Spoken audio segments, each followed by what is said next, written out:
I'm trying to figure out what's going on here in terms of the yellow card. Is it what's Costa Barbarousse who makes the challenge? I don't think Pennington's now then off in the background. I think he simply sits down, Piney. Anyway, Mohamed Al Tay enters the fray, and I believe this is his 50th game, Piney.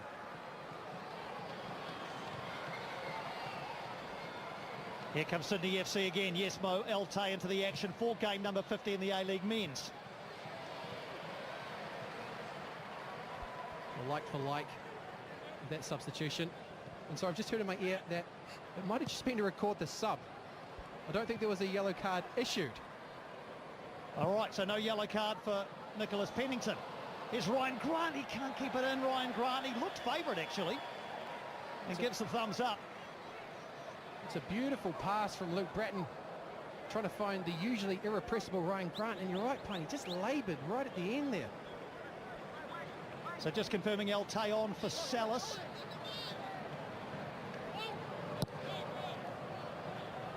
There he is in 12, Mohamed El Tay. He's been a good acquisition for Wellington this season. Kraev's off after this one. Redmayne's out of his area and gets plenty of height on that one. As they pursue a way to find an equaliser, Sydney are going man for man at the back. And you've got the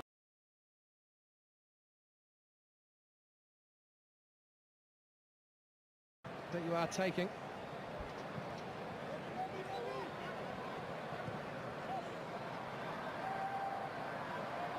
So Giancarlo Italiano has used 2 of his available substitution windows. Of course, he had to replace Tim Payne with Houston Salas. He's brought on Salas for El Tay. He's only got one more opportunity to use subs in the final 15 minutes. Now, tackles are flying in here. Players are finding themselves on the deck, but players going on. Well, Max Burge has made a lot of that and is up on his feet in the middle of your picture now.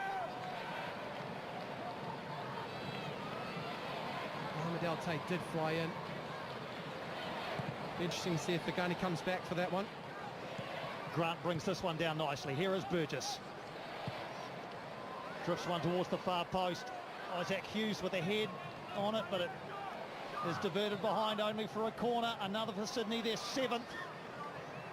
I wonder if Houston Salas could have pulled Hughes off in a much better position. Into the area it goes. And the referee has seen something he's not a fan of. So just correcting this, El Tay is on for Pennington, not for Salas, who's still out there. So we've had Payne and Pennington off, El Tay and Salas on.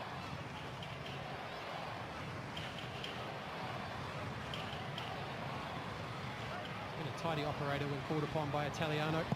El Tay understands the game well, good work ethic. I'm quite happy just to rely on his first touch and then bring others into the game, Pine. He doesn't look to do too much.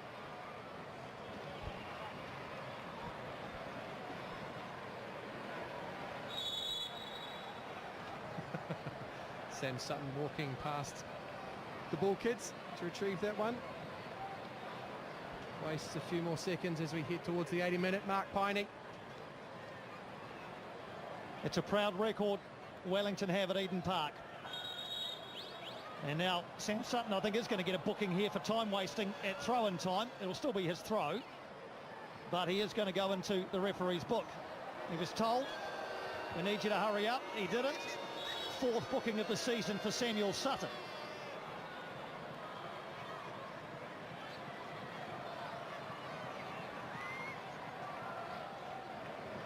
Well, as I was saying, Wellington have never lost here at Eden Park. They've never scored more than 2 goals either in a single game.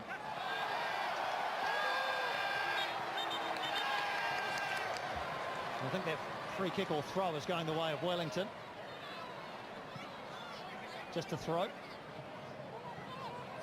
He's kept a little bit pretty well for Ghana for most of the game, allowing play to flow without it ever boiling over. I do get the sense that because of where we are in the season, the frustration might get the better of someone in the last 10 odd minutes.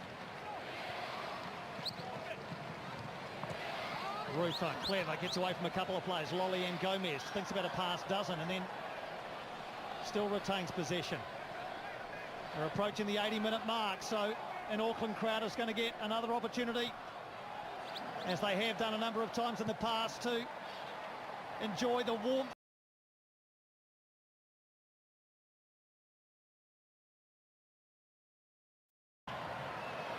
Minutes gone, and off they come all around the ground. They're enjoying Tamaki Makaurau. They're enjoying a one-goal lead, which, to be honest, did not look like it would be the case.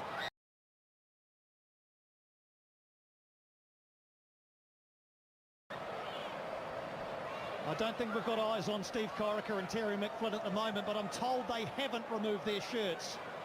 The Auckland FC contingent have stayed fully clothed for the meantime. That's a rather bold assertion from a Wellingtonian, Jason Pye. Boshidar Kroyev wants the Auckland crowd to get involved even more.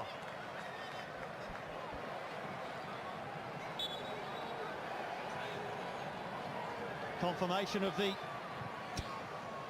non-removal of shirts from the Auckland FC contingent. Character assassination created by the proud Wellingtonian Jason Pye there, ladies and gents. 8.5 minutes plus stoppages. This game feels like it's still on a knife edge. And what's happened here?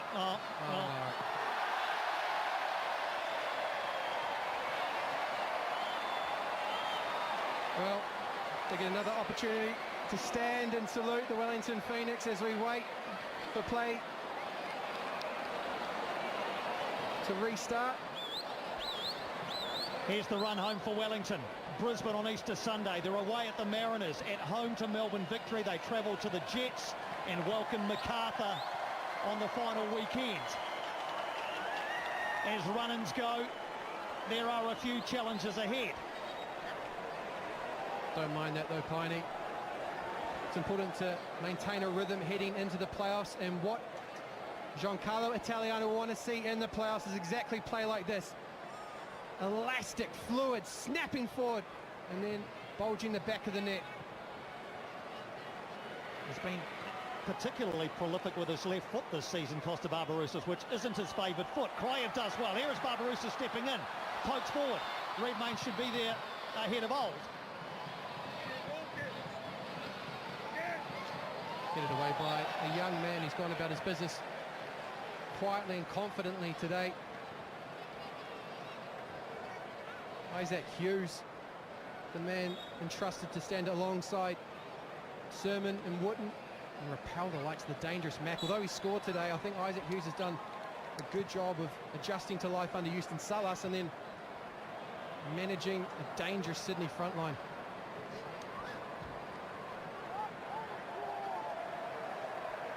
Courtney Perkins can't keep it in, and he's annoyed with himself.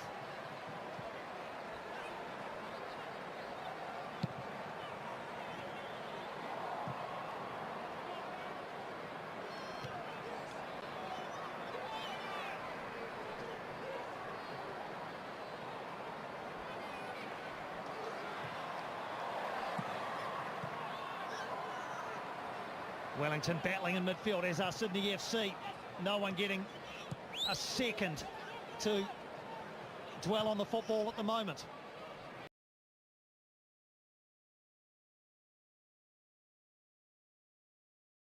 Little half turn by Ben Old brings his mate Sam Sutton in, and he's taken out by Ryan Grant.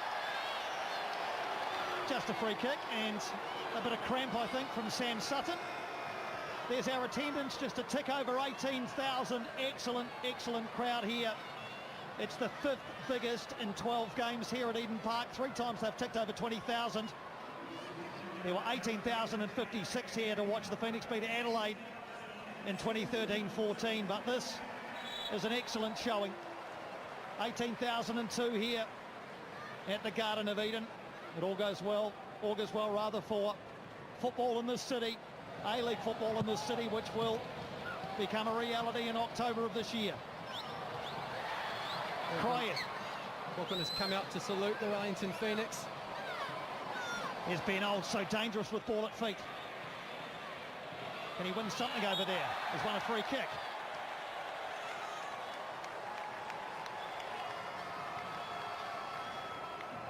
Doesn't react, does he, Piney? Pagani keeps it rather cool. I do think Ryan Grant was fortunate not to go into the book. Only moments ago for the rugby tackle on Sam Sutton, and this time gives up a dangerous free kick. A goal now for Wellington would give them some breathing space with time running down. They haven't exactly thrown men forward. Plenty of elevation on the delivery. Back across, goal, and nobody there for Wellington. It was Wooten back across. Barbarousis not able to turn it in.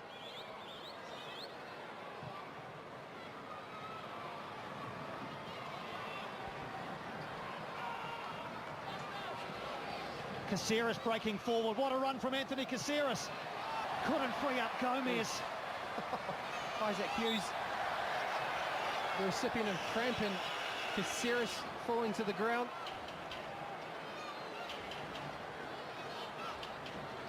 Tom Doyle sideline. Any sign of a third or fourth sub down there, Tom, that you can see?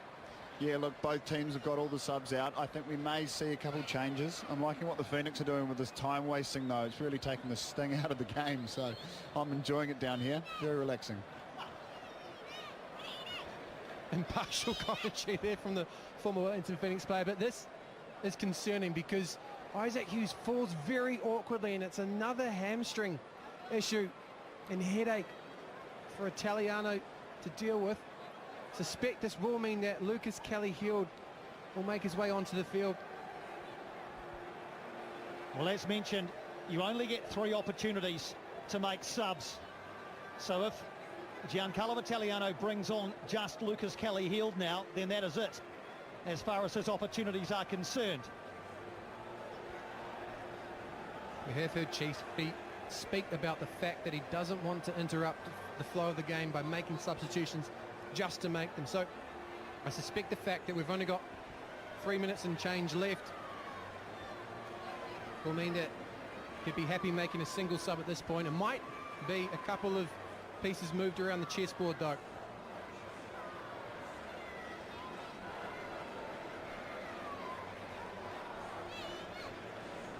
You see that furious scribbling from Italiano, wanting Crave to disrupt the ball forward. Well, that doesn't look good for Isaac Hughes either. Could that be a second hamstring problem for Wellington in the run-in? Tim Payne has already departed. Isaac Hughes looks to have a similar issue. So the sub hasn't been made yet. They'll make it now. I think it's going to be David Ball who makes his way on.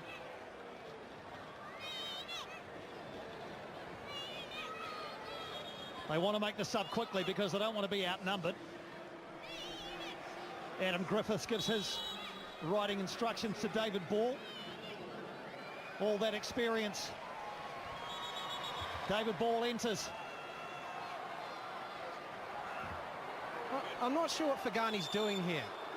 He was quite adamant that Isaac Hughes needed to go off the field. We didn't see it on camera, and then he's just given Scott Wooden a yellow card for time wasting with David Ball hardly onto the field. Can appreciate the fact that he's let a lot go today, but it's been a bit poor in terms of game management over the last couple of minutes, particularly in relation to an injured player. So Ball is on, Hughes off, and now there'll be another sub, and this will be another one for Sydney FC.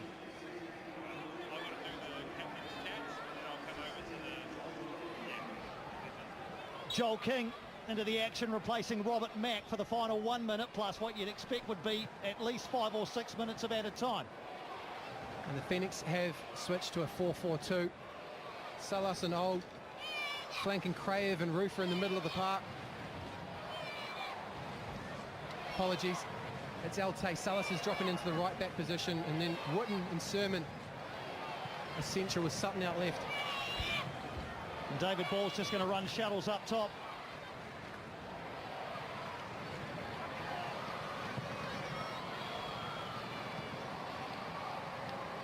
Confirmation of the yellow card for Scott Wooten late in this one. We're told there's going to be a minimum of 7 extra minutes. Plenty of time for Sydney FC. Isaac Hughes, that is not a happy sight for the young defender. The Phoenix have lost both of the players down the defensive right to hamstring injuries today, and Piney commented about the 5 games to go in the run into the playoffs. Hamstrings are notorious for taking 3 to 6 weeks to heal, and that's if you're lucky. Thankfully, the Phoenix do have the international break to kind of buffer them and provide an opportunity for a decent rehab. As Fabio Gomez getting away from Rufa, who has to be careful. Burgess. Rufa gets back and puts in a pretty crucial tackle. Ben Old takes it away from Ryan Grant. And from Luke Bratton just about. No, Bratton gets back. Terrific defending from Luke Bratton. He's been fast this afternoon. Luke Bratton hasn't seen movement in front of him all the time, but been disruptive. Out of position, shielded the back line for Sydney well. And recycled, and we've seen his range of passing and his ability to dictate tempo.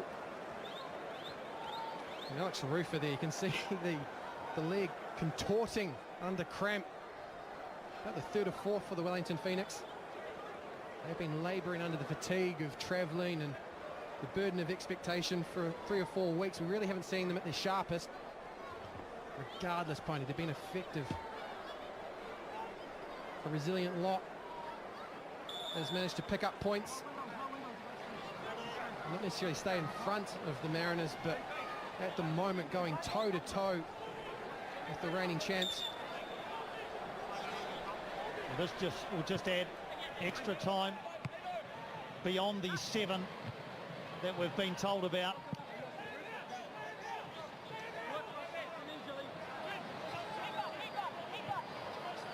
Ufuk Talay up in his technical area, urging his team on. He had great success as Wellington Phoenix coach, Ufuk Talay, guiding them to the playoffs in 3 of his 4 seasons in charge, missing by a solitary point in the other. He enjoyed coming here as a Wellington Phoenix boss.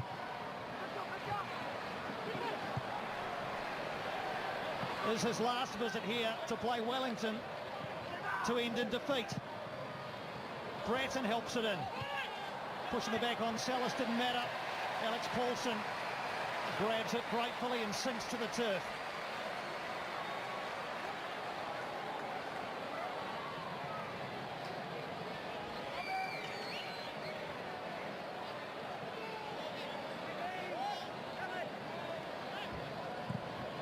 The steely gaze of Ufuk Talay that has become familiar all around the A-League. David Ball with the fresh legs through towards Ben Old.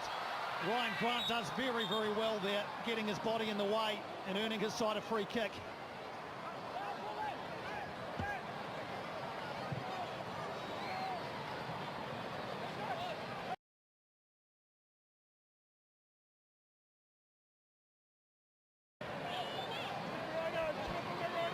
Wellington drop into their low block. Bratton trying to find a way to make an incision.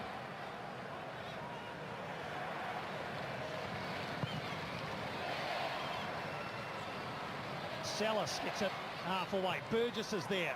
A foot in from Mohamed El Tay. Not a single one of the 18,000 have left early. Drilled into the penalty area, Alex Paulson, to the delight of the vast majority of the crowd here, is again secure.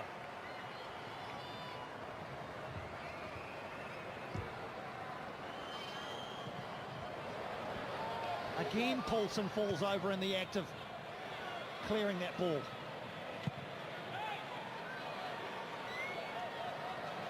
Sermon with an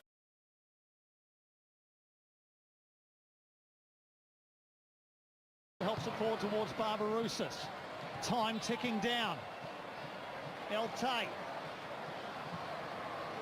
Rodwell and Burgess desperate to get possession back for Sydney. Wooten helps it forward, but Costa Barbarouses had retreated. possession reverts to Sydney FC.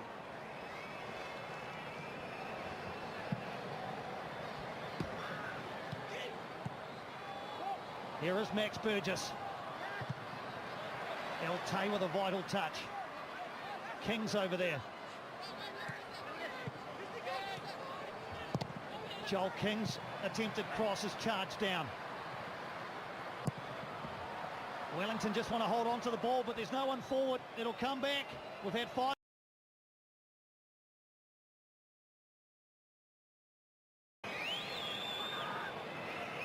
Here's Lolly. Gomez. And Alex Paulson stuck out a big right paw. I think he thought that might have taken a touch off a Wellington defender. He didn't want to take any chances.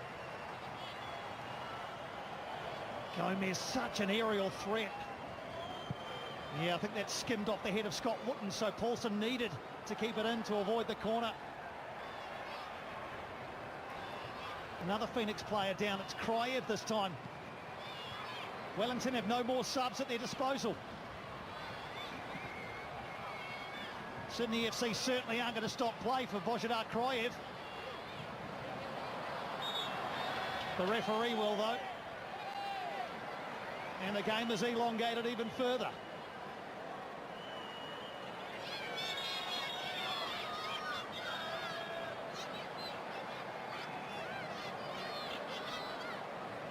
So Burgess and Kryev came together. It all seemed rather innocuous.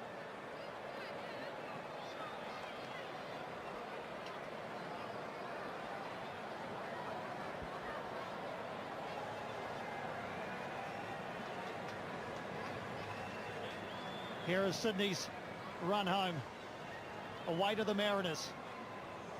Rather at home to the Mariners, away to Perth Glory, away at the Jets. A Sydney derby on home soil, and MacArthur FC in Campbelltown to wrap things just about.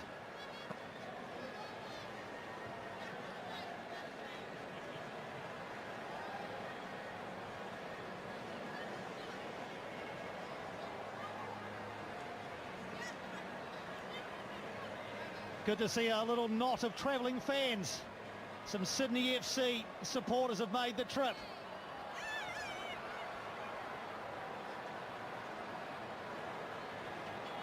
Božidar Kryev is wandering off towards the northern touchline.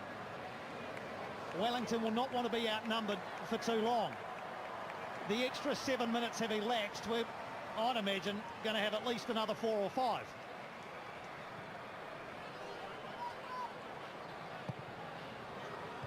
Playback underway. Kryev waits for his instructions to return. He gets them now. Courtney Perkins had the ball in the net in the first half, only for it to be chalked off. Bratton helps it back in. Old's going to watch it go over his head to Lolly. Joe Lolly with that educated left foot into the area. It's there for Sydney FC. It's there for Alex Paulson. And he'll soak up a few precious seconds by taking it to the edge of his penalty area.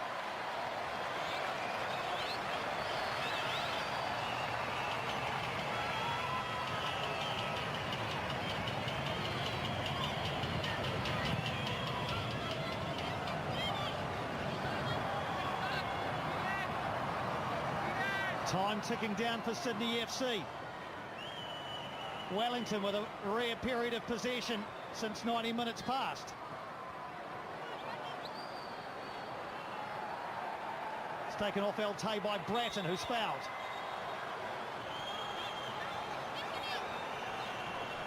$18,000 fans baying for the final whistle, and it arrives. Wellington's unbeaten record at the Garden of Eden remains intact.